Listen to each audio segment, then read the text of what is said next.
Hi, welcome to Senior Living Foresight TV. I'm Leanne Hubbard, and I'm your guest host, if you can tell. I am interviewing this strange man I just met named Steve Moran. You may have heard of him. We're going to talk about the state of the industry today. It's going to be a huge conversation, and you're not going to want to miss it. And I want to leave you with one question as we run our intro video. There are communities in senior living who are thriving, right? They have staff, they have occupancy, they're doing great. And then there are others who are struggling. Maybe you're one who's struggling. Why do you think the ones who are thriving are thriving? Steve talks to everybody in the industry. He knows some secrets, he knows what's working and what's not. So stay tuned. We're going to have a good discussion.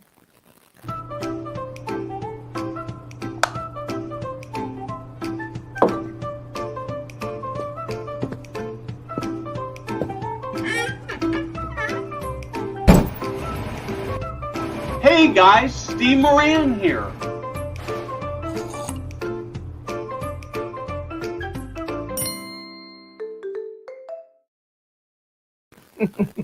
Hey, Steve. Hey Leanne, I want to just sort of add one little thing here. You might be expecting a different mix of people than what you get today. And the reason for that is Kai, who is going to be on our guest, had, as you know, the whole flying system is a complete mess. And he had an obligation that he had to be at over the weekend, and he could not make it work. So we've got him rescheduled for 3 or 4 weeks. And so I didn't get this message until late last evening because he didn't know until late last evening. So I don't want to cast aspersions there.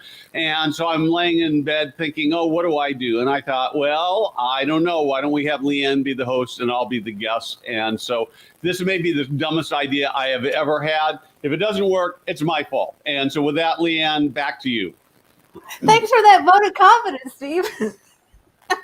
I'm more talking about your guest than my host. I think the host will be fine. It'll be the guest I'm worried about. Oh, okay. Yeah, me too. I knew that. No, this is going to be really, really great because I know as an insider, I'm the managing editor of sponsored content at Senior Living Foresight, and I get to hear all of your stories and your insights about what's going on in the industry. And now today we get to share them with the audience. It's going to be invaluable, and I can't wait to hear what you say. We're going to try to cover a bunch of categories. Just to let everybody know, we're going to try to cover staffing, occupancy, inflation, move toward active 55, programming, and taking care of team members. So it's a lot. But let's start out with a big claim that you made before we came on live, which you told me this. You said that every single senior living community could be fully staffed and have 75% occupancy if we get it over. Thank you. Over, no, 95%, 95%, 95%. That's even bigger, 95%. Yeah. Oh my goodness. Yeah, they can have that if they get some things right. What's the first thing that comes to mind when you think of that? Like the biggest thing you're seeing done wrong and what can be done right? So it's hard to know where to start. It's sort of a chicken and egg thing. I have a friend of mine, somebody who's a bit of an industry insider who I was talking to earlier this week or last week. And this person, at the request of an owner, went and mystery shopped to senior living communities. And frankly, the experience was terrible. Nobody asked this person about, what they were looking for. I'm not sure. I think in one case, they didn't even ask this person's name. They didn't do anything to do that. And so what happens is that so often the industry becomes its own worst enemy, right? And so why does that happen? I think it's a staff problem. That the staff member was doing a tour because they had to, because they were supposed to. And that means probably two things. The first is that they probably weren't trained well enough. And the second thing, and I think this is more critical, is that they probably don't love coming to work every day. And so I think that the key, if we were going to be successful, we have got to create an environment where everybody loves coming to work every single day in your community. Now, I get it. Everybody has a bad day. I'm not going to go into any details. Leanne knows all the ugly details. But I will tell you that I've had the worst week as the founder of Senior Living Foresight that I've ever had since I founded it. And there are just a lot of dynamics and going on. We have a lot of really, really good stuff. And, and this is not an economic thing at all. I just, in case anybody's wondering, it's just, there just seems to be a bunch of conflict in the world. And some of the conflict that I'm facing this week is stuff that's just, is not even related to the platform or even the industry. Some of it's just personal friends who are going through some really tough stuff. But you know what? I even for all of that, like, I'm just crazy happy to be here talking to you on Foresight TV, having you pick my brain, because I know, here's the thing I know. I know that I, as the leader of Foresight, Senior Living Foresight, and that each of our team members, you, Leanne, and Rebecca, and Rachel, and Jack, and Sue, and everybody we're making a difference in the world, huh? Who did I miss? Farrah. Farrah. Sorry, Farrah. I knew I was missing somebody. I was going, man, I can just blow this. Anyway, forgive me. And Abby are just really making a huge difference in the industry. And so what would it be like if, here's what I think about. What if every day, as your team members, whether it's somebody who works in housekeeping or a server or a nurse or your life enrichment person, wakes up in the morning and says, man, I can hardly go to work today because I just want to I get to make a difference in people's lives. I know that when I go to work today, I'm going to have some stories. I actually wrote an article last night where I talked about just moments of joy that I saw in my day yesterday, something I was listening to that inspired it. It'll be out in a few weeks. But imagine what it would be like. And so at the end of the day, these people go to work and they're dealing with big challenges. I mean, people are dying and they're tough family dynamics. And sometimes there are workers who are tough people, right? I mean, even in our team, we have a really great team, as you know. And so this is more for the audience, but we're not without conflict. We have times where we see things differently. We disagree. And one of the things that we talk about is there's not a single person in this organization that always gets everything they want when they want it, including me, because we have to work together to accomplish and make the world a better place. So that's the first thing, is I want people to come to work and say, oh man, and at the end of the day, I want them to go home. And this is what I'm going to do at the end of my day when I'm done today. I'm going to go in and I'm going to say, oh man, that was the toughest week I have ever had. But I love my team. I love the operators and people who work in the industry that I get to interact with. I love our partners that I get to interact with. And for as tough as it was, tomorrow I'm going to go off and teach my kids at church and probably go for a hike in the afternoon if it's not too hot. But you know what? When Sunday night comes in, I'm going to go, man, I can hardly wait to go back to work because I know that when I go back to work, I'm changing the world. And that's something that every single operator can accomplish in their communities. And I'm going to go in depth on it. Can I do a little bit of a commercial? I'm actually going to do I've got a new keynote that I've written where I talk about this, and I'm going to deliver it for the first time in Florida next month at the Florida Leading Age Association. And it's stuff that doesn't cost you any money. It's something that every single leader can do. And it's something that every single leader, even if you're working in a difficult corporation, and I know some of you are, can do. So I've got to think how much self-disclosure do I want to do here? A lot of you know, because I talk about it, that I teach a bunch of 5th and 6th grade kids at my church every week. And I do not have I'm going to put it as kindly as I can. I do not have a great relationship with some of the leadership in my church. And yet I go in and I am probably known as the best teacher in there because I just go in and I play all out for an hour with the kids. I spend a lot of time. I was up at 6 o'clock this morning to the grocery store to get snacks for my kids. And I've got hours and hours, not hours and hours, but several hours worth of additional prep I need to do. And we'll go play and we'll have time, and then we'll do some God talk, and I'll change people, kids' lives. And I've decided, so I could be in a position where I look at that and I say, I've got this crummy leadership. They're not supporting me at all. They don't like me, all of which is true. And so I'm going to just give up. Or I'm going to go in and say, you know what? I have no control over that, but I've got this little part of the world where I can go out and make amazing impact. And I see it in the kids' lives every day. I have more kids show up on time or early than anybody else on the whole campus. I have parents who come to me and talk about how a difference it is. There are parents who decide they're going to stay home from church and not go because they've had a rough day, and their kids are coming in and kicking them out of bed and making them take them to church on time because I've created this great program. I get to change lives, and everybody can do that. And so that's, I've been talking for like 8 minutes straight, so I'm going to shut up. Steve, I'm going to throw a curveball at you. Okay. So, and after this, we're gonna move to a different category. But you've had a tough week. You've had a tough week as a leader, and you've probably heard from other leaders in senior living who have had tough weeks. You can answer either of these questions or both. What is the worst thing you could have done this week, or you have seen other leaders do that really discourages the staff, right, and which can affect your staffing and all? Or what's the best number one thing that you have to remember to do when you have tough weeks? So I'm going to answer both of them. And the worst thing that happens is that we don't have much grace, and we live in a world without much grace. We live in a world where the politicians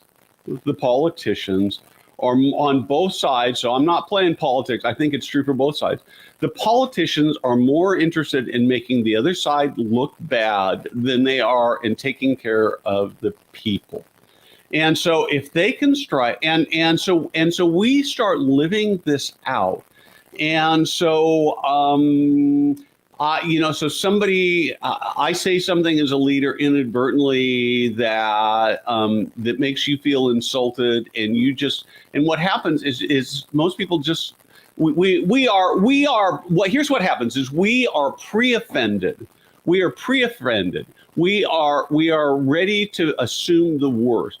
So if I come to you and I say, I've got this idea about things, a better way you might do it, the person who receives this, and I'm this way sometimes, immediately think, well, you think I'm a terrible person, or you've insulted me, or you think I'm incompetent, when in reality, I'm trying to help. And I've said this so many times, but I do want to say this, is that I have a couple of readers. I have actually one who came and had lunch with me, I think it was last week. And this particular reader, they don't like to be out on the public stage, so I'm not going to give you any hint who they are. But about 3 or 4 times a year, and if this person is listening, they will know exactly who I'm talking about. And 3 or 4 times a year, they'll send me an email and they'll say, I just think you have no idea what you're talking about. And then they'll explain why. And I love the comments that you guys have dropped in here. I mean, it warms my heart. It'll keep me going all week and all weekend. But that guy who comes and says these things, he teaches me a lot because he forces me to think about things, and I value that so much. And so I really work hard to assume that if you, Leanne, or you, Abby, or you, Diane, because I said you've given us some comments here, you come to me with something that's critical, that you're doing it from a place that wants to make my life better and wants me to do a better job of serving. And if I can see that grace, and I do see that grace a lot, I will say that one of the things that I have done, and I don't really know, Leanne or Abby is sort of part of the team, whether you do this in the same way. But when I started out, I was doing this all by myself. I had no help. I was doing sales. And I fairly quickly found a couple of people who were kind of in the same space in business. I'll name who they are because they're continue to be very dear friends, Denise Brudero and Dennis McEntee. And they became this support system, and I could call them up and say, I don't know what to do. This is so frustrating.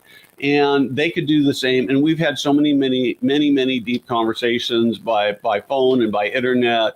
And we've spent time together. We continue to do that. And I think that having that support system is really, really good. So, and so I don't know whether you guys have got that or not, but I would tell you, you've got to go find those. And in both your cases, I can't beat that because I'm sort of the boss, right? It has to be somebody at a peer level. I'm not quite the boss with Abby, but sort of the same thing, right? So yeah. I think that's a great point because you've got to be able to vent and you've got to be able to work things through. And sometimes you're in your head that you can't really see the other side. So it's probably important to have a person like that who will tell you the truth too, right? And help you work through things and not just be. That's right. Yeah.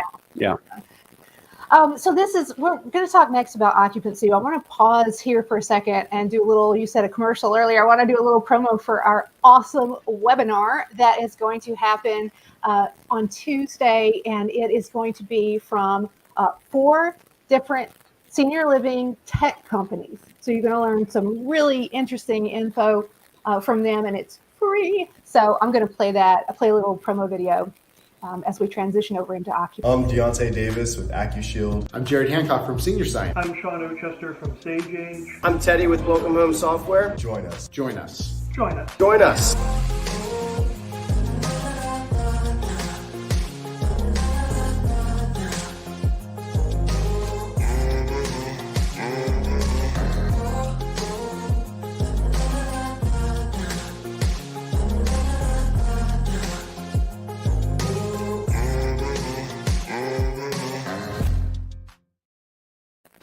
Isn't that awesome? Rachel Hill put that together.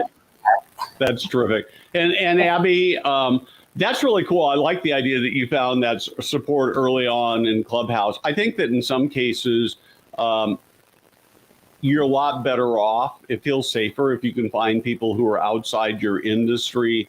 You certainly can't. It's virtually impossible to find support from people you're either trying to sell to or you're competitive with, right? So, and maybe. So Abby, Leanne, how do people sign up for that webinar? I think we need to at least talk for a minute about that. Yeah, good question. I was trying to get the link right now pulled up as we speak. We have a link. I'm going to post it, and it may or may not go into all of our streaming platforms right now because we're streaming on various ones. But after we are offline, I will go back and make sure it's commented in each one. You can also just go to our main page on any of our platforms and see a link. Yeah. Link just posted. Okay, so let's go to occupancy now because we know that the top 2 issues right now are staffing and occupancy. And it seems to me that you see a wide swing in occupancy levels. Some are, like you said, like 90 and above, and some are way lower. As you talk to people in the industry, do you have a feel for what the main issues are that make it better or worse? Sure. I think that, so I want to just touch a little bit more on the staffing side of things. I have a good friend, and I've talked about him before, by the name of Russell Rush. And he closes like nobody else. And he's just studied this. He took a very academic approach, and he knows how to do that. And the reason I talk about him is that he is completely sold out. So by the time you're done talking to him, you really want to come move into senior living. But too often what happens is that I've done my own fair number of mystery shopping, and the treatment I got with one exception was ran the range of mediocre to terrible, and in fact the best single tour. I love this story. It's one of my favorite stories. Some of you have heard me tell this story before. I was doing these once a week. I'd go mystery shop a building, or not exactly mystery shop. I just show up and say, "Hey, I'm Steve, and I run a website, and I'm interested in a tour." And I had one. I came to the end of the week. It was actually Sunday afternoon. I needed to publish this thing on Monday, and I hadn't done anything. And so I thought, where have I been in my neighborhood? And there's the Sunrise Senior Living Community. And so I showed up at the Sunrise Senior Living Community about 2:00 in the afternoon. And the manager on duty that day was the maintenance supervisor, housekeeping supervisor. I'm not sure what, a woman. She was in blue jeans and like a worker shirt with the name tag sewn on and stuff, right? And I told her what I was looking for. And she goes, yeah, let me get somebody to come sit at the desk and I'll do that. And she got this guy who's also a housekeeper, a maintenance guy, to sit at the front desk. And she proceeded to walk me around this building. And frankly, she didn't have great, she didn't sort of use the right proper language, all that. She got some of her tenses wrong and things like that. And I will tell you, by the time we were done with that, she loved on, it took us 45 minutes to get this tour done, because she was introducing me to residents and other staff members, and she was stopping and hugging them. She knew all the family members. And by the time I was done there, I thought, if I needed senior living for my mom, I wouldn't even look anyplace else. This is the place I'd go. And I hear so many stories about people who go on tours. And this friend I was talking about earlier, who went on this tour, and it was just terrible. And when they walked away from those communities, like, there was no compelling reason to move anybody into one of those buildings. And these are things that are fixable, and they're fixable by building up your team, by talking about it. And too often what happens is, well, we don't tell stories, right? And this woman who took me around, she was giving me a living story. She was teaching me that she was having an impact on these people's lives, and these people's lives are having an impact on her.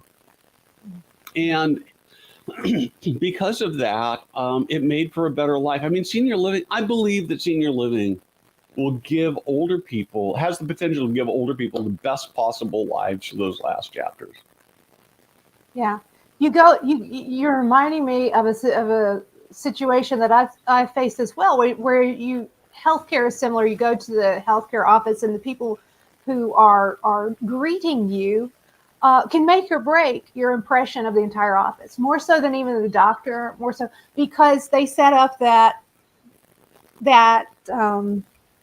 world where, do we care about you or do we not? And I always think when the employees, when the people checking you in, when the people doing the blood pressure, when the people giving you the tour at the senior living community, when they care, I feel like leadership must have done a great job of making them feel like they matter, and making them understand that their job may not be the CEO or something, but boy, they have more power than the CEO sometimes in individual circumstances like what you're talking about.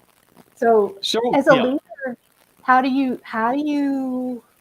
you have a tip for how to make sure your staff knows they matter? And sure, yeah. So I'm going to start it with a story. 5 or 6 years ago, I started feeling terrible and short of breath. And I drove myself to the hospital, went into the emergency room. They immediately put me in because they were concerned on me. And it turned out that I had some blood clots in my knee that had gone to my lungs, which could have potentially be life-threatening. And so I just spent a couple days in the hospital as I got medication, and I'm all fine now, so climbing mountains and all that stuff. But I had a series of nurses. I had one nurse. I wish I could tell you her name. I was still pretty sick, and I don't remember her name. But she just, she took a couple extra minutes and talked, and she cared. And what's fascinating to me about it was that I loved chatting with her. I loved it when she came in the room.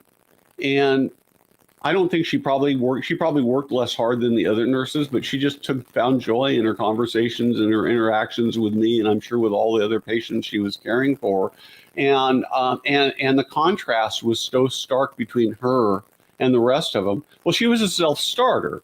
And I don't know what happened. I always warn people about disappearing. And so here we are. My host has disappeared. I suspect she'll be back, but if not, I think I can carry it until then. So what happens is that she was a self-starter, and there are always going to be some people. In most buildings, you'll find one or two people who just love it and who are just passionate. But the question is can you actually create a workspace environment where people are so passionate about those they work with and those they care for. And I think it starts with having starting having a mission. So if you look at my mission, our mission for Senior Living Foresight, it's to make the lives of people who live and work in senior living better. And that's that everything we do is all about that one goal of making the lives of people who live and work in senior living better.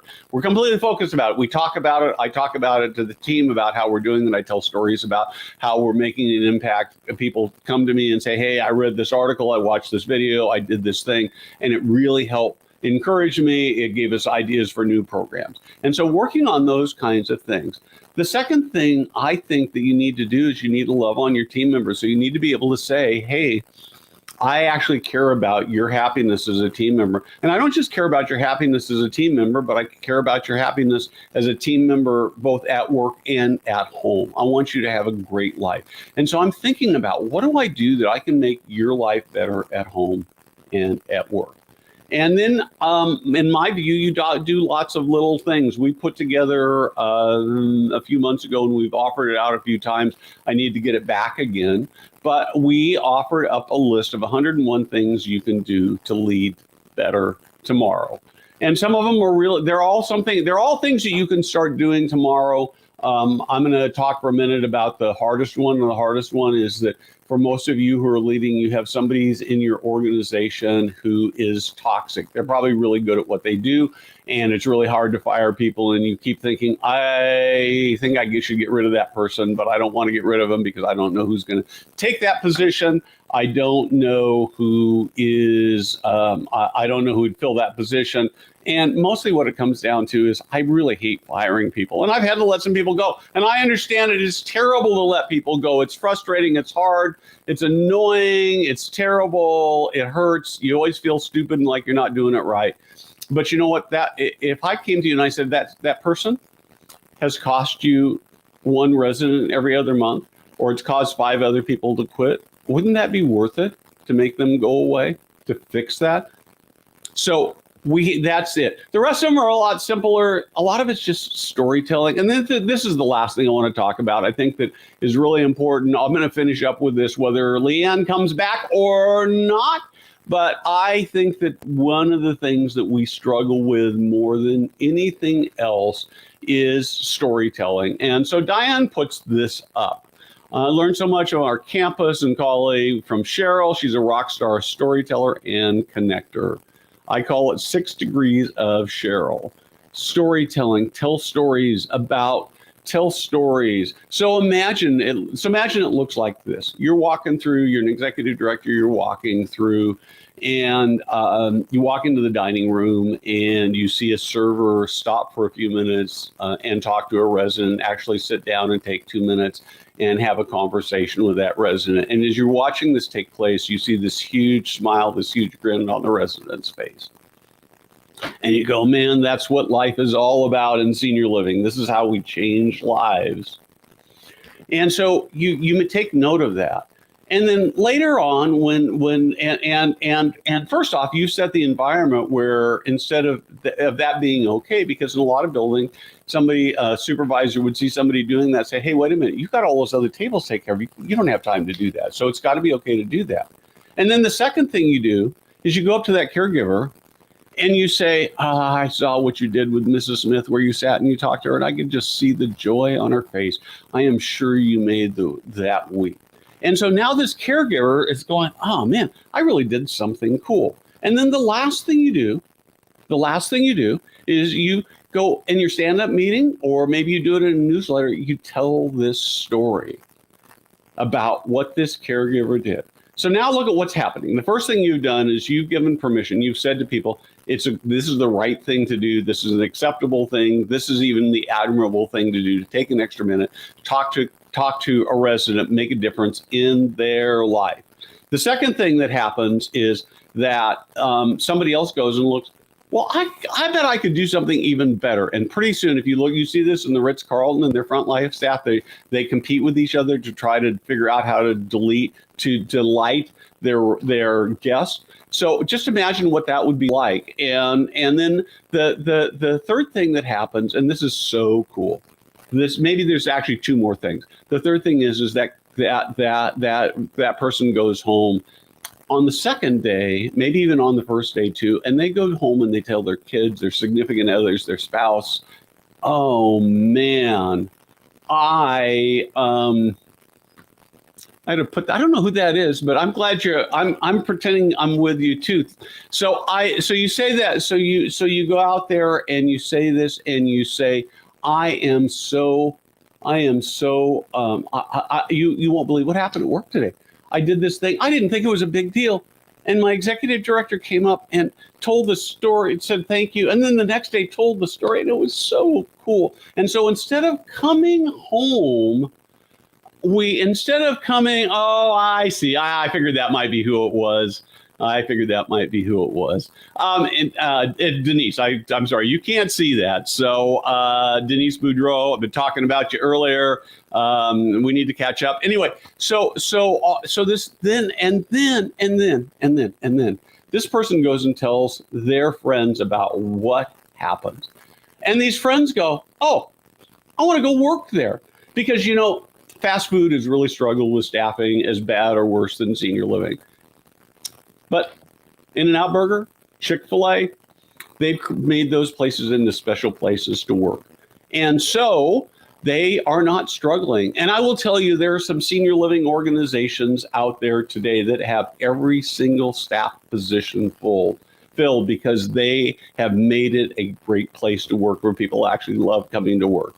And with that, I think we are out of time. I have got to take over my hosting here. And so I am going to close it out. Thank you for joining me. I'd love to hear your stories. I wish you would share those stories with us and we can share them with the audience. I hope you have a great, great weekend. I love you guys because you are making the world a better place for residents, for team members, and for families.